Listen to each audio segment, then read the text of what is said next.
Should be there. Are you seeing it? Yes. Is everybody seeing a PowerPoint and not me? Yeah, good, perfect. All right, awesome. I'm seeing your lovely face, dear, so that's perfect. That's all I'm saying. Sorry. Sorry. So thanks everyone for coming. I was gonna do, MC my own event, and I thought, boy, that's a lot of talking for me, and I'm hoping you'll still read my book after this. So I figured a better person to look at and listen to is my lovely wife, Jody. So she's gonna MC the event. We'll keep it under an hour, and I'll let her take you through what that's gonna be. So kind of over to you, Jodes. Thank you. I'm working on my sharing of the screen and my stop share, so please be patient with me because I'm also admitting people as we go. So yeah, thank you all so much for being here tonight. As Mark said, he likes to talk, if any of you know him well, and he could probably have managed this all on his own, but he asked me to help him out just to keep things flowing along. So that will be my job over the next hour or so, but thank you all so much for joining us, and I'm sure there'll be a few more that come in as we go. This has obviously been quite a process for Mark and Mike as they journeyed to write this story together. Mark's been really passionate about servant leadership for a very long time, and those of you who know us well will know that we actually met at work, and at one point I did have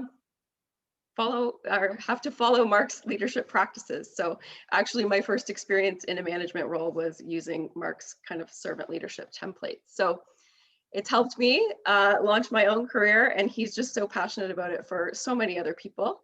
And I'm excited to hear what he has to say today. So I'll go through a quick agenda with you, just so you know what we're gonna be doing here. Oops, sorry.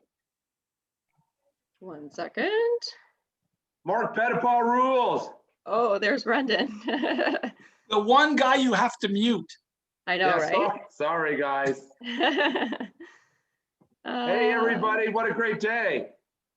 Hi, Brendan. So proud of you, Marc. Thanks, brother. Okay. So we are going to start by hearing from Mike. So Mike is Mark's co-writer and the one who was able to put his words into this manuscript that we now have. We're going to hear from Mike. We're going to hear from Emma Rogers, the executive director at the Children's Foundation here in Guelph, because Mark, it was important for him to have a charitable component around this book, and he's chosen to donate a portion of the proceeds back to the Children's Foundation. And then, of course, we'll hear from Mark himself about why he chose to write this book, a little bit about his journey. He's going to read the introduction to us because it's a good overview of what you can expect from the book. And then we're going to do a little contest at the end just to see how much you were paying attention. 5 easy questions, I promise you that. But he's going to give away a few books, a coaching session, and a gift certificate. And then there's a link to the book at the end with a special offer for you. And we'll do some acknowledgements and some questions at the end. So if you have questions as people are chatting through the presentation, feel free to write them in the chat.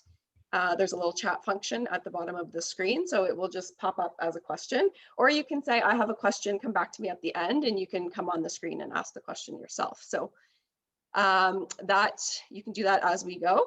And anything else from your end, Mark? Just a cheers. Well, I'm getting there. Oh, all right. So of course it's 5 o'clock on a Friday, and we're all super grateful that you're here with us. So we'll just start with a little cheers to this new journey for Mark and to all of you for supporting him. We're so excited that you're here. Cheers. Cheers. Happy Friday. Cheers to you guys. Cheers. I'm drinking Heikkinen. Ah, nice. Nice, nice. Can you see, when I share my screen, can you see how I'm letting participants in? Mark? I can't, but that's okay. I'll just look at the thumbnail. It's all good, babe. I don't want you to- We No, cannot. I don't want you Yeah, to we see. can't see it, Jody. I'm just double checking. Okay, so yeah, after that is But all. you do look beautiful. Oh, thanks, Dad. Hey, oh, that was Dad. I thought it was Brendan. I'm right here, eh? No, I thought he was talking to me, Marc. I do look beautiful today. Oh boy. All right, so I'm going to introduce you to Mike Ulmer. Mike and Mark go way back to their MLSE days. He is the author of the book and a very patient man to work with Marc on this. Mike, if I can just ask you to unmute yourself and you can go ahead. There, how's that? Can you hear me okay now? Super. I think Marc is the patient one here because he's the one who stuck with me through this process. And it is a process because the book that you write is never the book you think you're going to write. And the roots of the book always go deeper than you think they go. So it's really a process. And so the way it starts is that you sort of start talking just sort of biographical questions, just sort of where you're from and what you do and what your folks did. And then you sort of, you take this really broad view of it.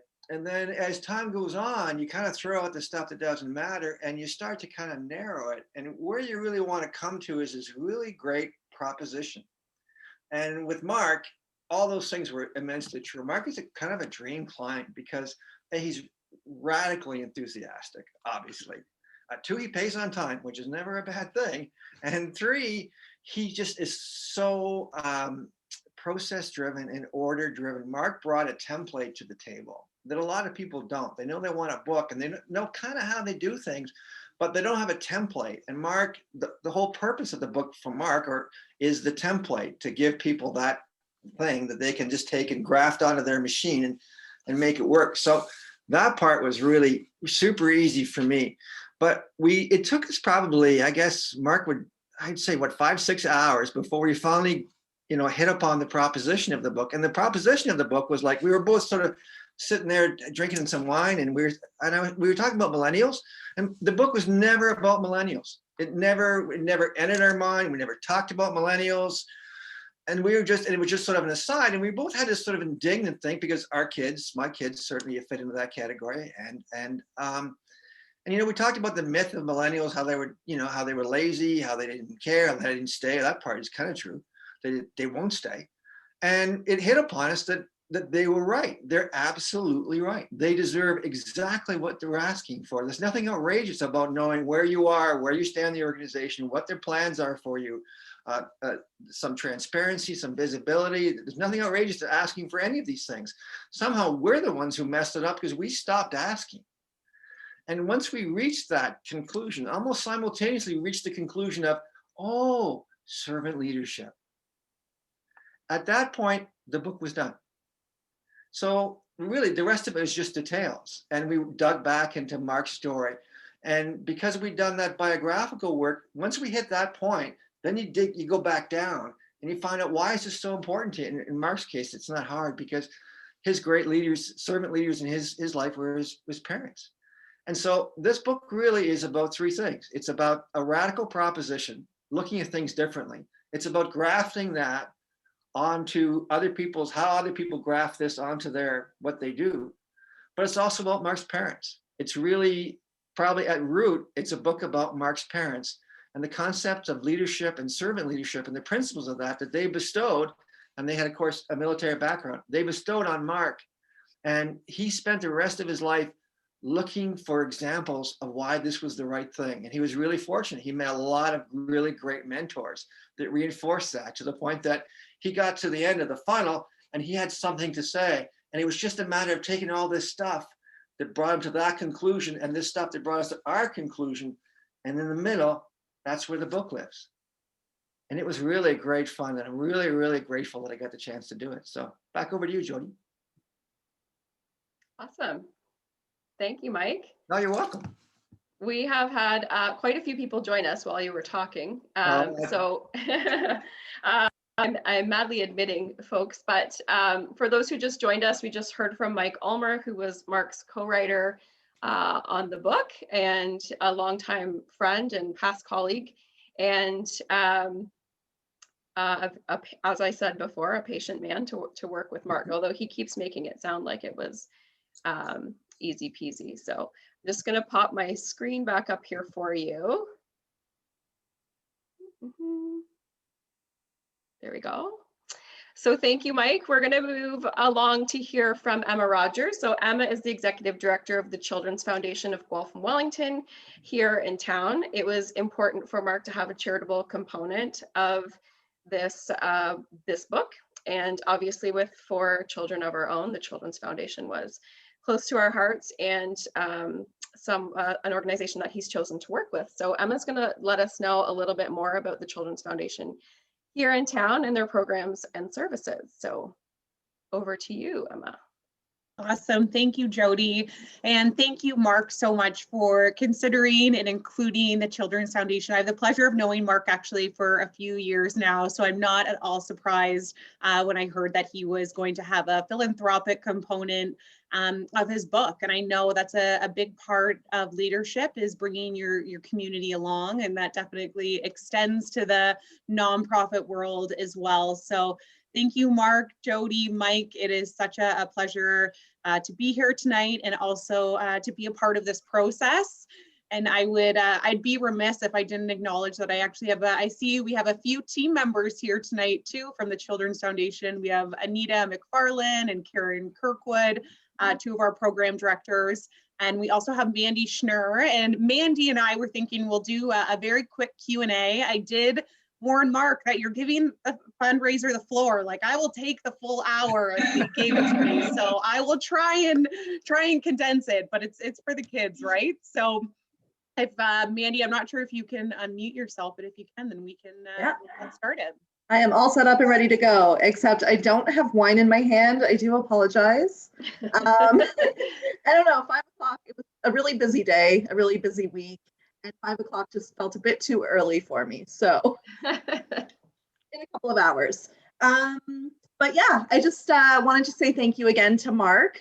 We've had a couple discussions already about this, and he's been just a thrill to work with leading up to this book launch. And it all came together. I know he's been working on the book for quite a long time, but the launch came together pretty quickly conceptually. We met a few weeks ago, and here we are.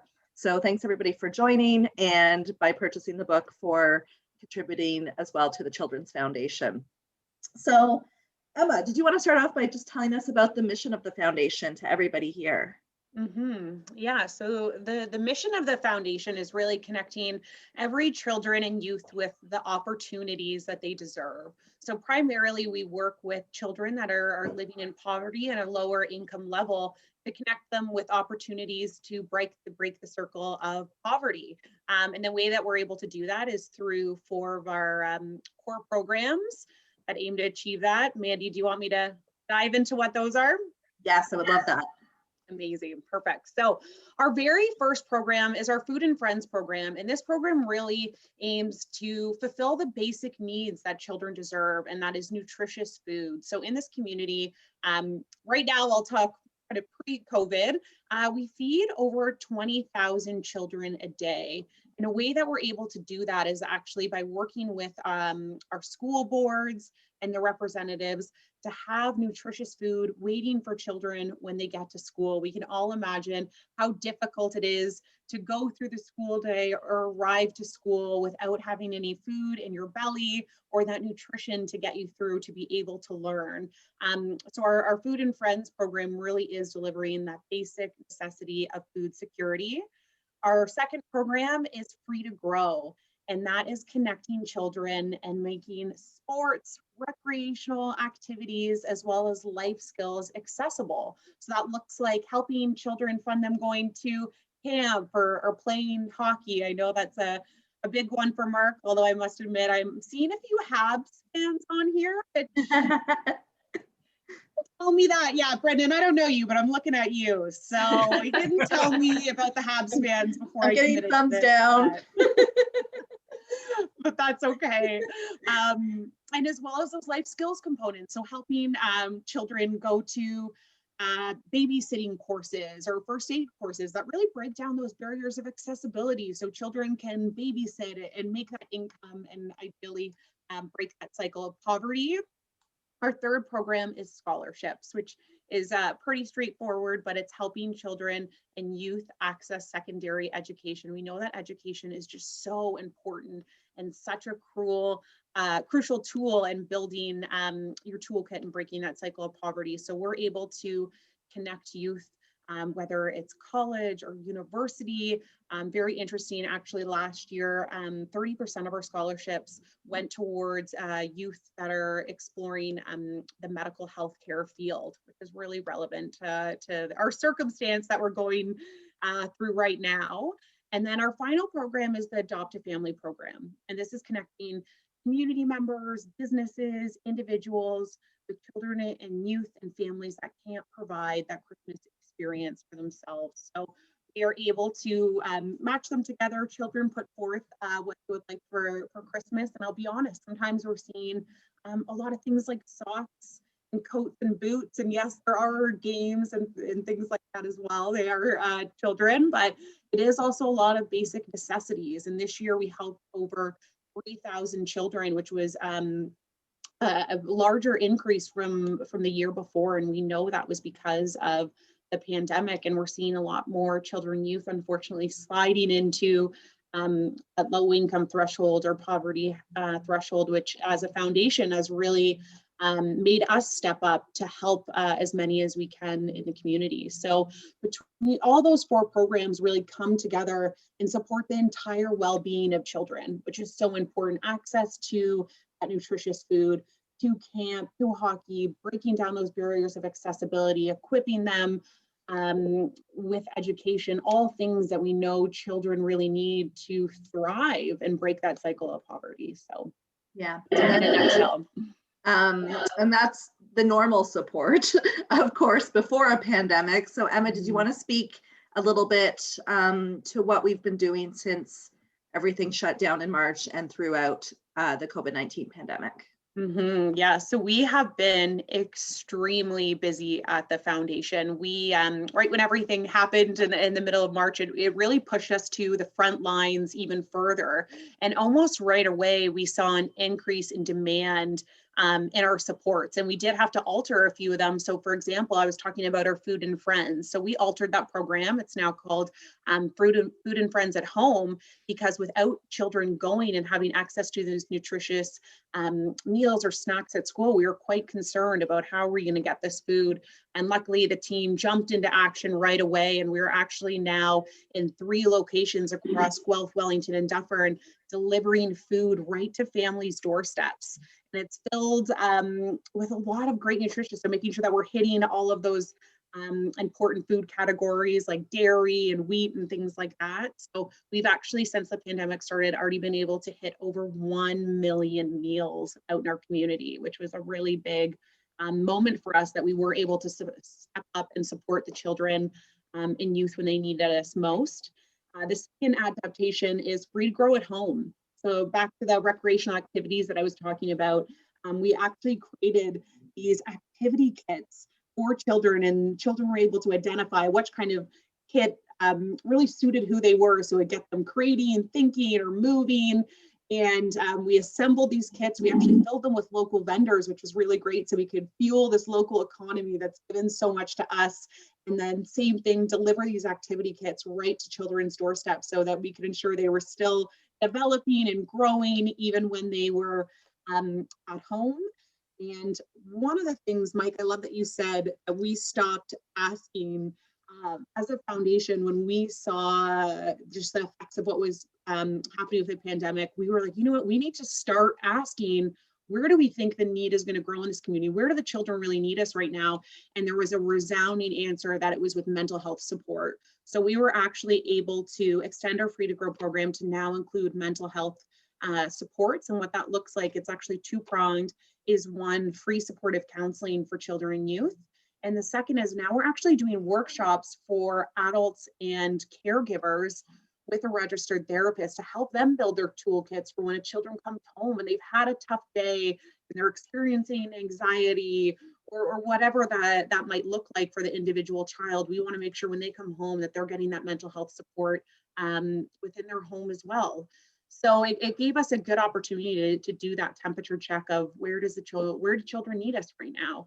And we just consider ourselves very lucky that we're able to support them right now. And we know those supports, unfortunately, are increasing as well. 1 in 5 children in Canada right now don't have the proper nutrition that they need. And we expect children to be twice as hungry by the end of this pandemic. So we know that that need is going to double potentially, and who knows if it's actually going to be more than that. So. Yeah. And I know that we've got a busy year in 2021. Obviously, there's a lot of learning experiences in how we had to adapt to also raise funds to provide these programs. So how can people continue to help the foundation out there in the community? Emma?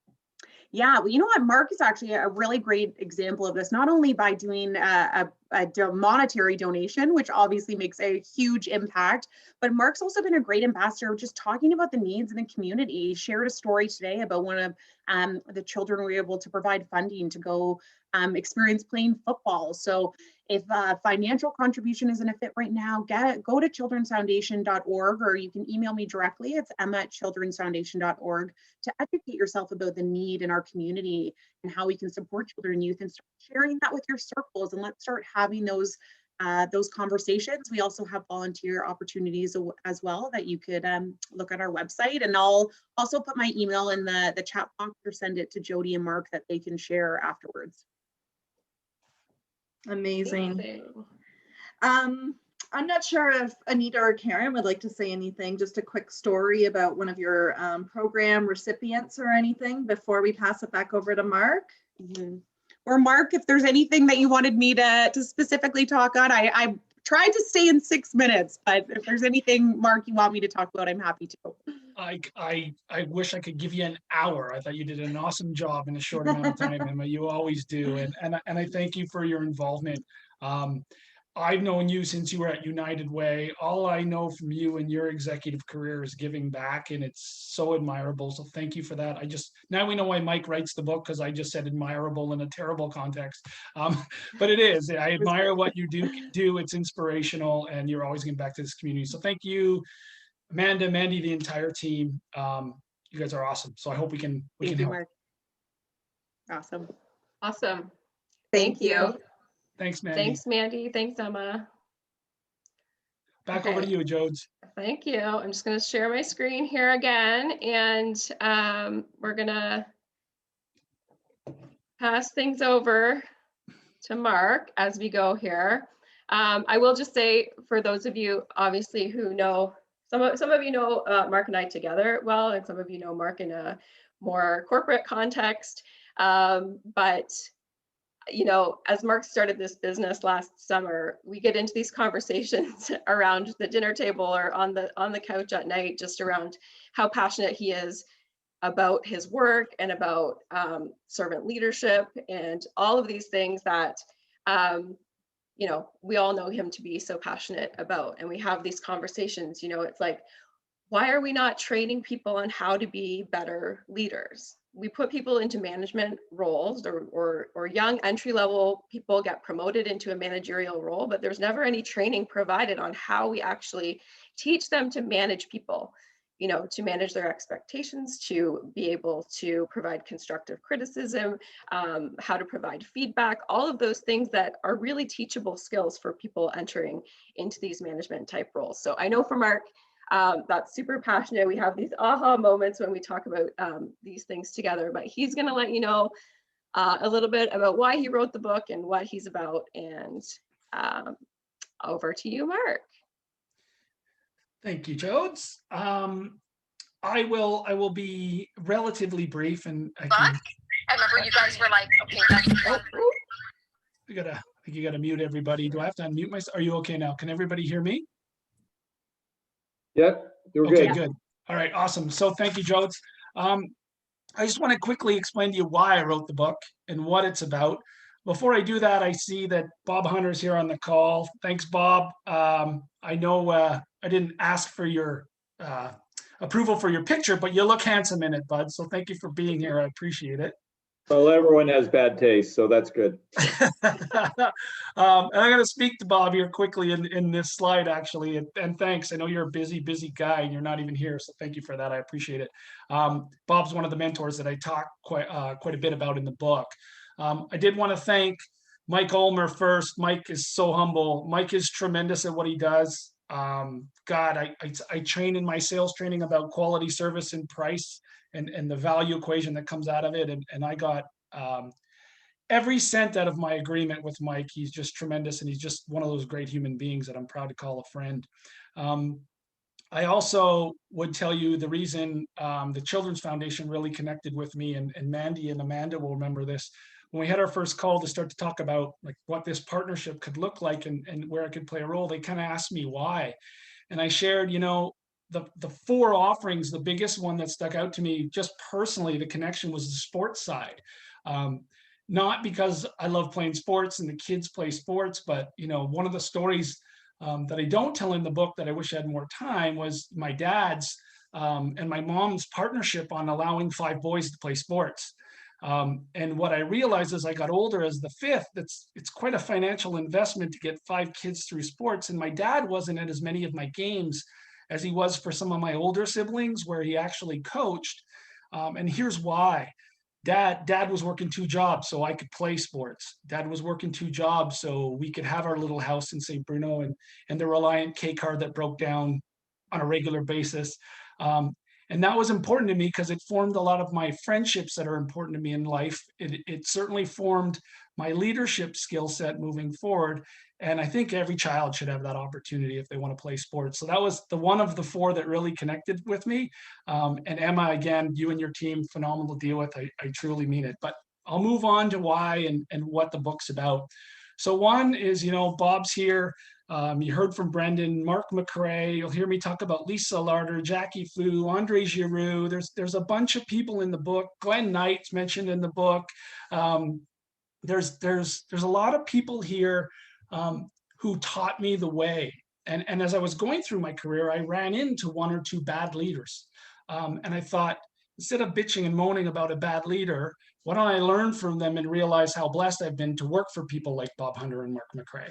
And I thought I had a responsibility to put what I learned from them into a process so more people could do it. It's really been what's been the story of my career is I kind of learned from other way smarter people than me. They tell you to, if you're the smartest person in the room, that's a problem. I'm the dumbest person in every room I walk into.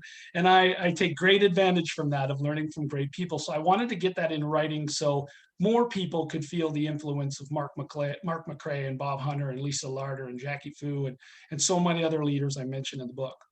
2, it's really ugly out there for leadership.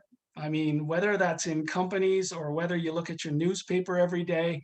I'm not going to get into politics this evening, but I really do believe we have a lot of people that are in positions of leadership that aren't equipped to be, and it negatively impacts people and their mental health. So I wanted to put, instead of a book about opinions, a book about a process that could fix that behavior if people chose to do so.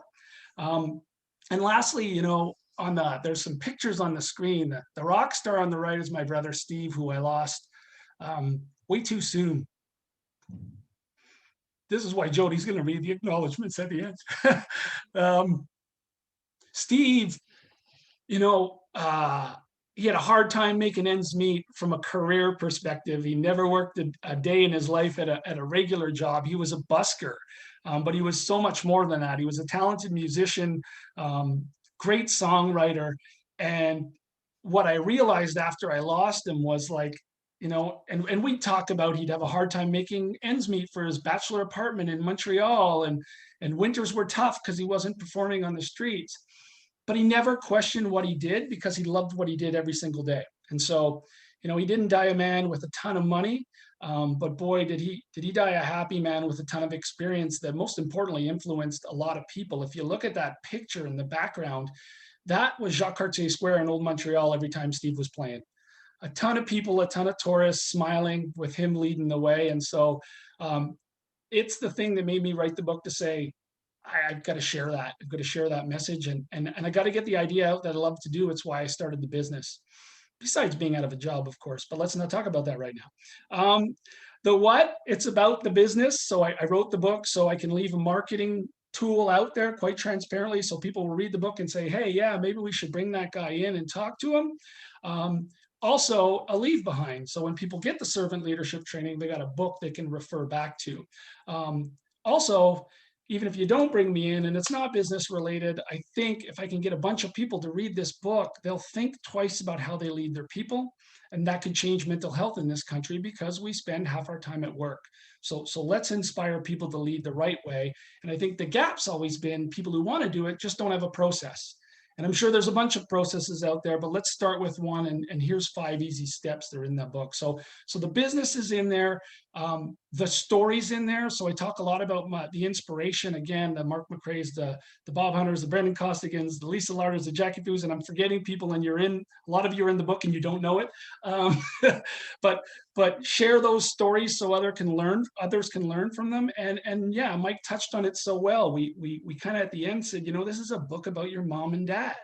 And we actually don't spend a lot of time talking about my mom and dad. We talk about the DNA of my mom and dad and their relationship. My mom was the make everyone happy, make everybody smile, you eat last, make sure everybody's enjoying their time because you're only here once. And my dad was very much the disciplinarian of, plan your savings for the future, mow the lawn at this time, get it done, toe the line. And when I tell that story, I don't want to think my dad wasn't this hard ass that wasn't lovable, man. He absolutely was, but he certainly brought discipline to that relationship. And I realized that that's kind of in my leadership DNA. So I tell a little bit of those stories. And lastly, I tell about the process. So there's 5 very clear anchors. And I'm not telling you because this may or may not be part of the prizes at the end, wink, wink. There's 5 very key processes that any leader should be able to take, and the behaviors that support them in a story very clearly laid out, and then in a checklist at the end of each chapter, because Mike wrote this so brilliantly. He was able to take all my mumbo jumbo and put it down on paper that, I know this is going to sound bold, and I'll say it. I think if every reader reads this book, every leader reads this book, they'll be better at what they do. I truly believe that. And it allows organizations to scale by following these processes. And again, it improves mental health in our country because we spend half our time at work. So if our leaders are leading people in a way that they want to be led, it should improve mental health. And lastly, the whole tie to millennials is I believe they're the first generation that says, I'm not going to put up with this shit. I'm out of here. My dad did his job, got his paycheck, didn't question anything, and went to work the next day, whether his boss was good or not. And so if you have an interest as a business to grow your business and be successful, you better be focused on how to attract and retain talent because they won't stay. And I love that about this generation. So that's it. That's the why and the what. I'll pass it back to the way more nice to look at Jody Petitpas. Well, I think you're going to keep rolling along here and share your introduction with us. Right. That's what I was just about to say, Jones. So I'm going to read just quickly the introduction. It's 3 or 4 pages. It'll give you an idea of the book that you're about to purchase or you've purchased and what it's about. In my words, written by Mike Ulmer, which is like, yeah, it's going to make me sound way smarter than I am. So thank you, Mike. God bless you. And then I was going to read the acknowledgements at the end, but I've tried 3 times to read those acknowledgements and it doesn't work. So I'm going to let Jody read them. Okay, intro. I'm not a mind reader, but then I didn't have to be. All I needed to do was look at the exasperation on my boss's face to know exactly what he was thinking. Why can't you just go along? I understood. He wanted to know why I was so stuck on implementing servant leadership in his company. To him, pushing for change, reimagining and demanding accountability felt like a lack of loyalty. I left the company soon after. I couldn't just go along. I wasn't raised that way. It turns out that I'm a 50-year-old person with a millennial sensibilities. Millennials, people born between 1982 and 2000, are marching into our workplaces. By 2025, according to one estimate, millennials will account for 75% of the global workforce. As you read this, 43% of the people with some sort of jobs qualify as millennials. That's the largest cohort out there. These young people will run into leaders who still want everyone to go along, to fall in line, to shut up and follow. But our work worlds are being powered and will be powered more and more by people who won't shut up and follow. They weren't raised that way. Instead, they'll shut up and leave. Gallup reports that 21% of millennials say they have changed jobs within the last year. That's 3 times the number of older employees. I started working at 15. Over 3 decades, I've sold t-shirts, worked as an assistant manager at McDonald's, opened a $70 million sports facility, run construction and printing companies at the most senior levels, and worked with brilliant young people and spectacular leaders. Today, I own and manage a business coaching company in which I put all those lessons into practice. I've seen the work world convulse with change. Nothing has been more transformed than the concept of loyalty. Millennials aren't disloyal. They define loyalty differently. They will be more loyal to leaders who are honest, open, willing to give feedback and help the young worker advance. They want consistent two-way communication. They won't just go along, shuffle their feet and wait. It's not how they were raised. As kids, they believed us when we told them they could be anything they wanted to be. Blame it on TV or video games or helicopter parents if you need to, but this generation is what we raised them to be. So yes, they want to know what they get besides a paycheck, and they still may leave. You may not like that, but the math is not on your side. Baby boomers, architects of the current economies and workplace cultures, are retiring every day. Tomorrow morning, there will be fewer employees willing to hear, screw you, it's my way or the highway. And there will be fewer people to say it. Go ahead, hire the followers, the mediocre. They'll stay all right, but you won't like that much either. We're at a crossroads and it's decision time. You can backtrack along that well-worn, outmoded path that leads to dead-end jobs for people, or you can decide to look ahead with fresh eyes, just like those young people are doing, and help cut a new path towards future possibilities, not only for your employees, but for you. Who the hell wants just a job when they can believe in their work? Servant leadership, a phenomenon first mentioned in business circles 50 years ago, is set to bloom like never before. Its growth won't be based on charity, not on morality, not with the view of creating some sort of workplace utopia, but on numbers. It's the only way. This generation of workers vote with their feet. The servant leader understands that her organization is going to be better. Her customer will fare better. Her people will stay longer and work more productively because she is putting her team members first. When she perceives a deficiency, she will figure out what the employee needs to succeed. If the problem is a knowledge gap, it falls to her to provide that learning opportunity. She will correspond frequently, predictably with her employees. She will be transparent, consistent, measured, and compassionate. She will do these things because they are the right way forward, but also because they're the best way forward. The companies that advance will be the ones who furnish their employees with ample reasons to trust them. Those companies will concentrate more than ever on acquiring, grooming, and yes, creating the bench strength to replace talented people. Are you ready to catch up with your employees? Take the new road to workplace fulfillment and success? You're reading this book right now, aren't you? I'll take that as a yes. Consider this book a manifesto and a manual. I believe this to my core. Servant leadership is the best way forward because it is perfectly suited to the realities of the workplace.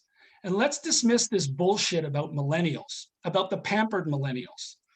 They will do the grunt work if you show them why it's important to them and to others. They don't have short attention spans. They've grown up multitasking. They play video games while they're chatting with a friend and watching Netflix. They value cooperation, want to be told how they're doing, and bring enormous technological aptitudes. They will drag us into a more sane, fair, transparent, and yes, profitable work world. This is how you can come along. Learn the 5 anchors in the servant leadership playbook: the connection meeting, weekly one-on-ones, coaching in the workplace, employee development, and performance reviews. These elements are built not just on top of each other, but instead interconnected. If you skip the connection meeting, you ignore the chance to put in place templates that will influence your relationship with your worker throughout her stay. You will throw away an optimal chance to understand how they wish to be treated, what their best and worst bosses look like, and forego an understanding of what incentives will best motivate them. Consider the 5 anchors as you would a suspension bridge. Each strand pulls on another to create a sturdy way forward. I suppose I could draw on plenty of data to justify the efficacy of servant leadership. But the most important fact is this: more people go home happy this way. They find purpose in their jobs and by extension, renewed vitality in their lives. So will you. It's time. Marc, Petitpas, Winter 2021. Over to you, Jodes. When Mike sent that back the first time, Marc and I were reading through it together, and we were just like, yes, yes, this is what it's all about. This sounds so great. So very good. Thank you. Now we're gonna have some fun. So we're moving into a bit of a contest.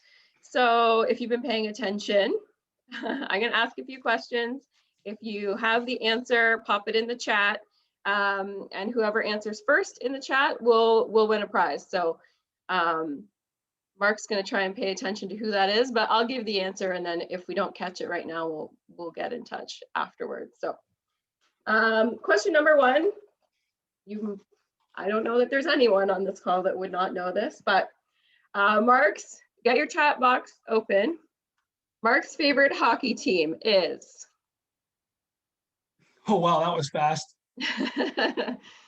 Okay, I'm gonna go back here to the top. Jennifer Del Vecchio. Oh, she's fast. She's quick. So obviously that one's the Montreal Canadiens. Jen, you win a soft cover copy of Mark's book. I'm sure he'll sign it for you and send it across the border. Jen lives in Chicago. Okay, question number two. Mark spoke to this, but how many servant leadership anchors are in the book? 5, okay. Number 5, first person.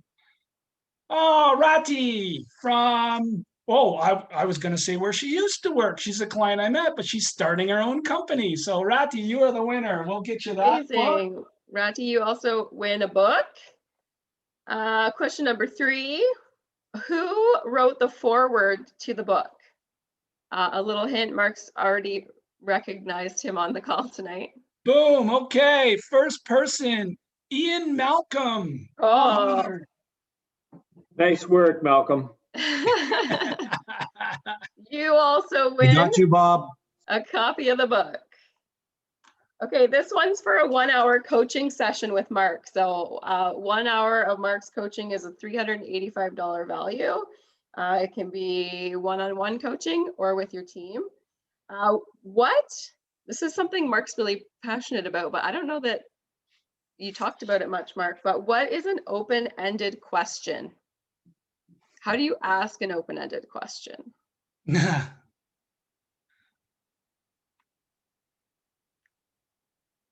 Okay, stop. We got a right answer.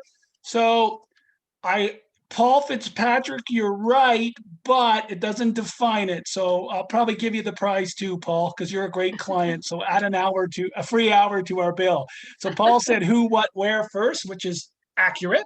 But Ashley got it, which is no, yes, or no answers. So like Ashley had to deal with me for like years. So Ashley, if you've got someone at work or yourself that wants, Jody, is this the coaching? Yep. That wants the coaching, I'm all yours. Ashley, thank you for humoring me and remembering the stuff we talked about. Okay, last question. This one is for a $100 gift card to a restaurant of your choice. So when Mark started his business, he also started a podcast, because why not just dive into all the things at once? What is the name of Mark's podcast? Done. We got a winner. Nick Sacchetti, Leaders in Leadership. Nick, you're going to email me where you want to go to a restaurant, and I'm going to buy you a $100 gift certificate there. Is that Lessons in Leadership? That's what he said. Yeah, Lessons in Leadership. You said Leaders in Leadership, so. Oh, well, I've had half a beer. Before I even hear it. This is rigged. It's like the election. Brendan, you were on it, so you think you would have got the answer first. Mark, I'm seeing the answers pop up before Jody says the question. Oh, you're delayed. Rigged. It's because you're delayed. It's the Shelburne effect. Anyways. Okay, so we got those jokes. Okay, so Mark has an exclusive offer for anyone who's attended today. So I'll pop that up here, but it always delays me for a second. There you go. Yeah, so I have ordered, so the book is available on Kindle starting now and can be printed. Some of you already ordered it. It's being printed now. It's a soft copy version. Amazon doesn't do a hard copy, and I've self-published, but I have ordered some hard copies from a local printer. So if you would like, instead of buying— 1 second. You mean hardcover copy versus hardcover copy, sorry, versus softcover. Thanks, dear. If you would like a hardcover book, instead of ordering the soft cover on Amazon, You can email me. I will charge you the cost of the soft cover book, and you can get the hardcover exclusive with signed book, obviously. So if you prefer hardcover, I'd gladly pick up that cost and get you one. Just email me.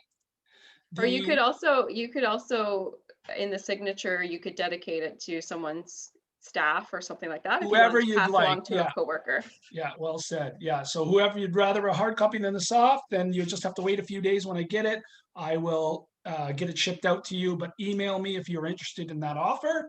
The link is right here on the screen. So that is the link to either order the Kindle version, digital, or to order the soft copy. And it's, hey, thanks, Sean. Sorry, my nephew Sean was on the call. I just sent a note. Thanks, Sean, pal. I appreciate it, man. Love you. So the link is there if anyone needs it. And you all see my social media posts. It's out there about 1,000 times this week. If you need it, just email me, I'll get it to you, or search. And then I did want to speak to reviews before we do the acknowledgement. So I'm not a big, Mark, yeah. can you sign those copies too? I would like mine signed, please. I will. The hardcover. Yeah, of course. Yeah, absolutely. All right, perfect. That's the offer. So if you want a hard instead of the soft, email me and I will get you the hard. Wow. Takes my best friend from since I was 8 to get to change directions there, right? Just say it. Okay, thanks, Rich. Lastly, the last thing I want to add before Jody will go into acknowledgements and we'll do a quick Q&A. I'm not a big believer at people asking you to do a review. Having said that, if you get the book and you do like it, only if you like it and only if it impacted you, if you can write a review on Amazon and share it on social media, it'll get on Amazon. The way it works, the more reviews, the more exposure the book gets to other buyers.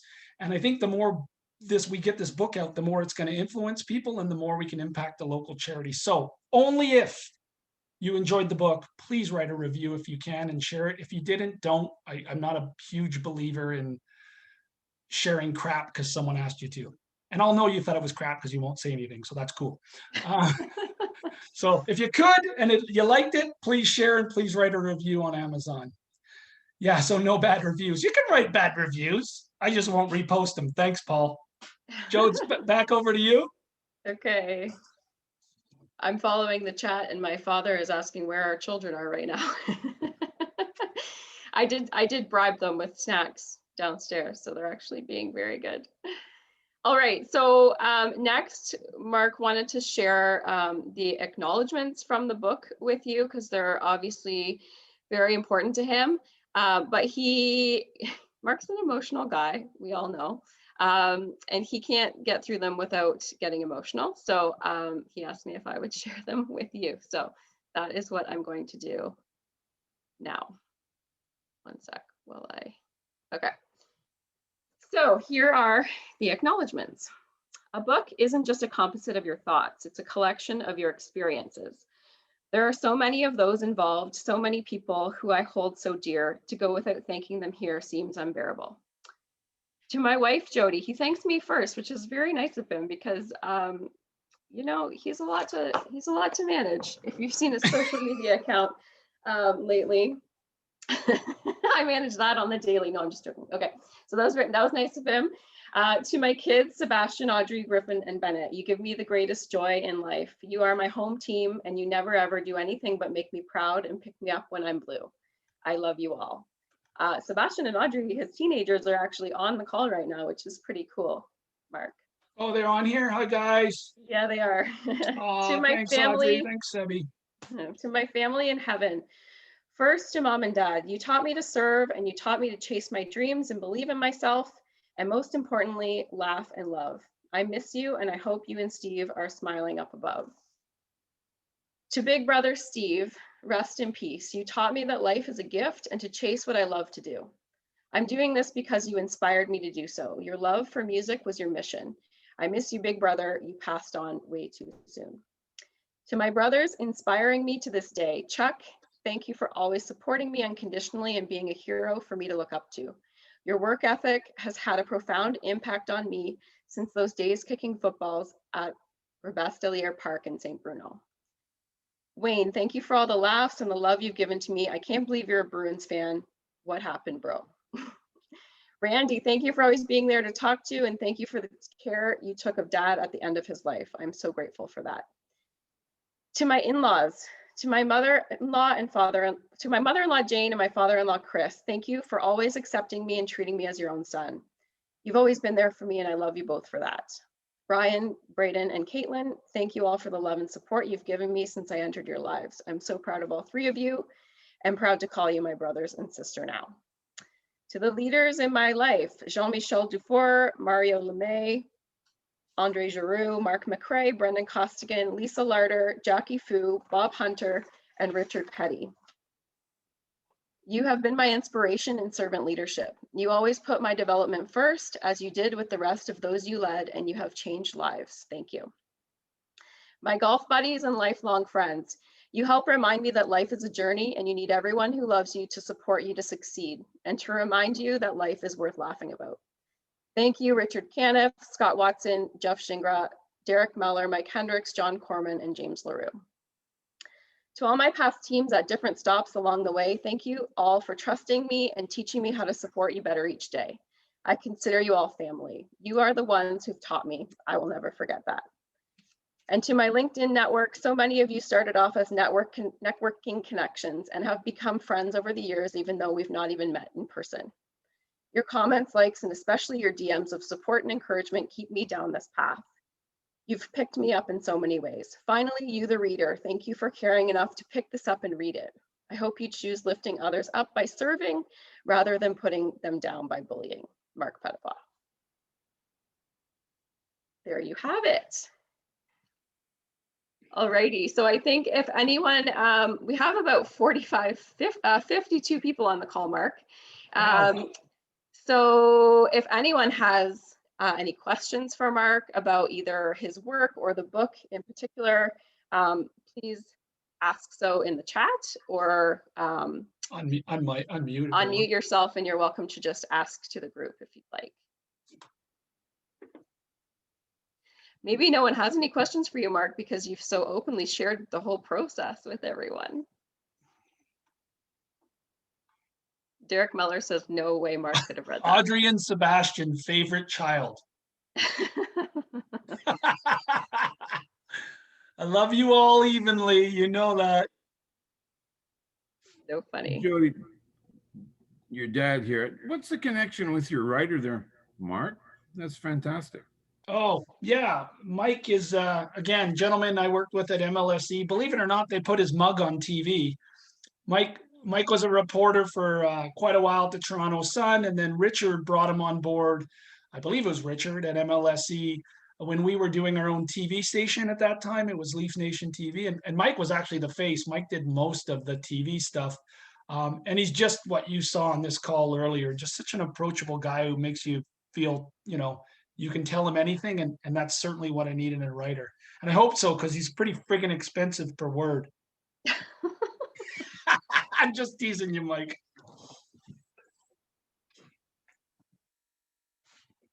If you did it in French, it would be 4 times the price.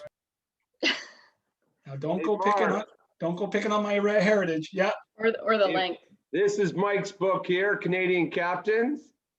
You know, if your book is half as good, wow, this is going to be a #1 throughout the world here. Joe, Mike. Can you remove me from the spotlight, and then that way you can see Brendan? Brendan, show the book again. Okay, Brendan, show us. Canadian Captains. Yeah, that was a good one. That was a good one. You're a legend, Mike. You're a legend. You know what? You know the problem. You just have the wrong team on the cover, Brendan. Sorry, you must be sick. I don't know who that was. That you, Bob? Are you not feeling well? Okay, hang on. Right. We can't get into a Leafs versus Habs debate, or this is going to go sideways real fast. Oh, sorry, Brendan. Are we in first place? I can't remember.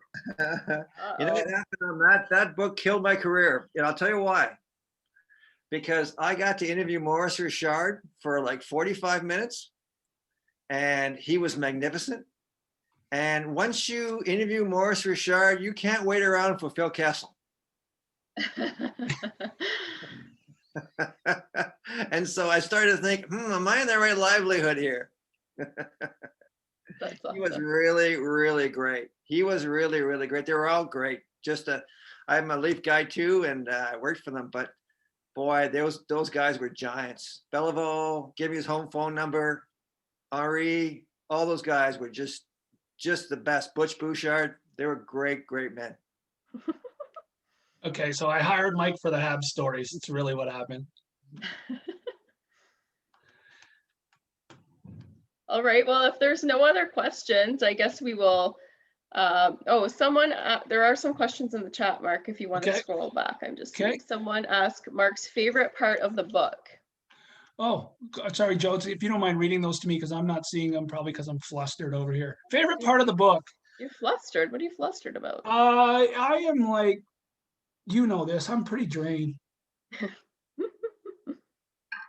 He's overwhelmed with gratitude seeing it all. I am. I'm absolutely everybody on this call, and it's been phenomenal. Anyways, and this isn't going to help because my favorite part of the book was the dedication on the first page, hands down. Having the chance to thank all the people in your life that have been influential for you. Yeah, the acknowledgments, and then we didn't share it tonight. Like mom and dad, who the book was dedicated to, it was Mike and I went back and forth about that, about finding the simplicity and the message. Mm-hmm. Yeah. Okay. That one's easy. That's an easy, if I can just jump in here. Sure. It's, as I said earlier, every book is about something that you didn't really think it's about. We're all products of our environment and our experiences.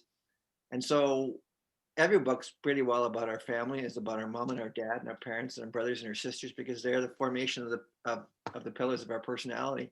Everything that we experience, everything that we know, what's white, what's black, what's everything, is through that prism.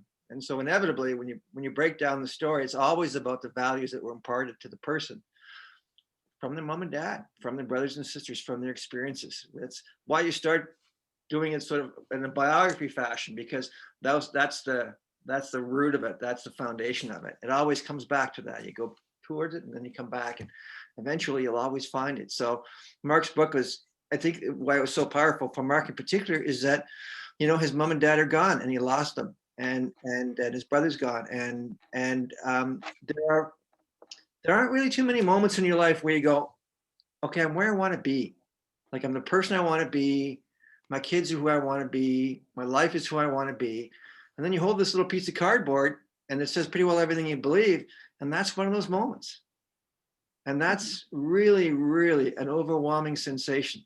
The best way I can probably describe it, I'm speaking from Marc here, is Roy McGregor. I don't know if you guys know Roy. He's written many, many books.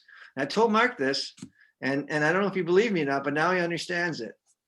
The first book you write, you're going to find yourself walking by a bus, and you're going to see someone reading something on the bus, and they're looking down at something, and you're going to find yourself jumping up and down, trying to see if that's your book. That's the pleasure of it. That's the moral of it. And that's why I'm so glad that Marc could do it, because he really deserved it.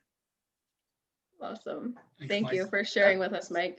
What Mike said, that's what I meant to And say. hey, Mike, thanks for getting dressed up for us tonight. You put a shirt and tie on for the occasion. Okay, And his hair, too. here's a tactical here's a tactical question that won't be emotional for you, Marc. Good.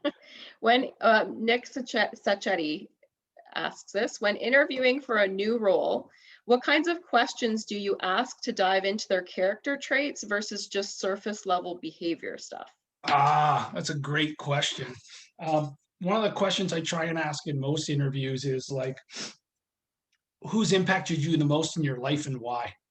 And that quickly leads me to what type of person I'm dealing with versus the role. And it really opens up to what they value, like what Mike just talked about. It kind of, you figure out, because everyone can bullshit in an interview. Look at me. I've got jobs across industries that I had no right getting. No, I'm teasing a little bit, but yeah, I try and figure out who the person is. So those type of open-ended questions. And then I really ask about, what do you value in a good boss? Because I want to make sure I deliver that for you. So what does that look like? And that tells me what their character is as well. Certainly defines who they are and what they, how they want to be led. So I hope that helped, Nick. And by the way, Nick, for those of you who don't know Nick and I have not met in person yet. So if you don't believe in the power of networking and LinkedIn, Nick, I believe, is one of the people who's really close to me in my life now. And I've never met the guy. this is just me and him connecting on LinkedIn and trusting each other and learning from each other. So thanks, Nick, for being here, and I appreciate the question. That was so good. You made me turn my camera on. Thanks, buddy. Appreciate it, pal. And Yes, one last question, Mark. Will you be doing your own audio version? Yeah, I've been asked that a couple of times, and it's weird because I know you like to hear me talk, Jode, so I'm figuring why not, right? I'll just kind of come up here and then you can come in and listen to me do it, and then I could play it again. You can listen to it again. No, I'd like to. I'm figuring shit out as I go here. So Mike is smiling there because him and I, when we self-published this book, just getting it up on Amazon was quite the learning experience. So yes, I do want to do an audiobook if you'll listen to me talk for a couple hours. I just got to figure out how to tell you the truth. Yeah, I've been encouraging him to do that because I'm an audiobook person where I'll listen to it while I do other things around the house, and it's easier for me than sitting down to actually read. So I will push him to get that rolling. Otherwise, I think that's all for the questions. Did you have some closing remarks, Mark? No, I think I wanted to keep this to an hour. I will tell everybody here, thanks. I mean, I think the emotional side of this has been like just all of you guys. It's meant a lot. Just supporting me through this. This has been in me for, this has probably been in me for a good 10 to 12 years, and I needed to get it out in this book and do it in a manner where I didn't call people out for being shitheads. You guys paying attention and supporting me through it. And now to give me, even being here on a Friday night to listen to me talk on Zoom when you've seen 1,000 of my social media posts, it speaks more to you than me. So thank you, everybody. I appreciate it. Amazing. And I will just say from my perspective, a big thank you. It's been a rough up and down couple years over here for our family.